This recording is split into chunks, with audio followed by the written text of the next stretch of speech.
Operasyon ng Baratilyo sa Dagupan City muling umarangkada. Kaya naman rerouting sa ilang jeep muling ipinatutupad. Kaugnay niyan may live report si Jasmine Gabriel Galban. Jasmine? Chris, sa mga oras nga na ito ay tuloy-tuloy ang monitoring na isinasagawa ng Public Order and Safety Office sa mga pangunahing kalsada sa lungsod ng Dagupan, lalo pat pansamantalang isinara sa mga motorista ang Galvan at Zamora Street.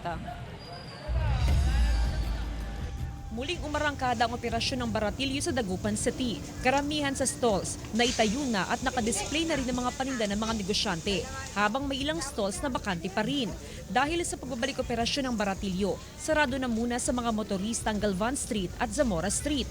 Lahat ng mga sasakyan, lalo na ang mga jeep na biyaheng Eastern Dagupan, ay pindadaan na muna sa ibang ruta. Hindi ko sila pinapayagang pumasok ng Burgos Street. Dapat Burgos Extension, gawa ng binitak na nila yung crossing sa may Ferris Gilig. Burgos Extension at YMC pabalik sa Ferris.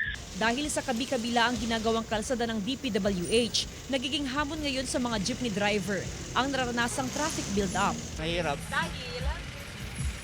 Matraffic pa. Oo, bilis na lang. Oo. Ayon naman sa Poso, inaasahan ngayong Abril ay unti-unti nang luluwag ang daloy ng trapiko, lalo pat natatapos na rin ang ilang road elevation project ng DPWH sa ilang pangunahing kalsada sa Dagupan City. Idagdag pa rito ang pagsisimula ng bakasyon ng mga estudyante. Nakatutok ang Poso sa bahagi ng Burgos Street, lalo pat ito ang nagsisilbing traffic bottleneck tuwing rush hour.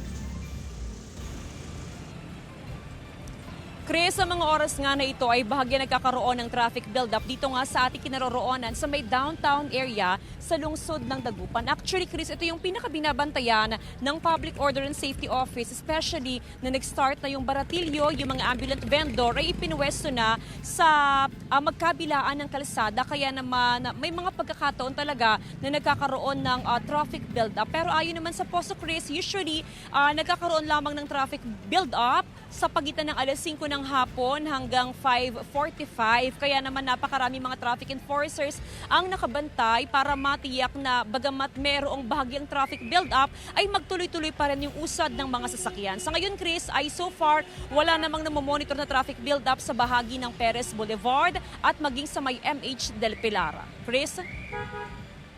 Maraming salamat, Jasmine Gabriel Galban.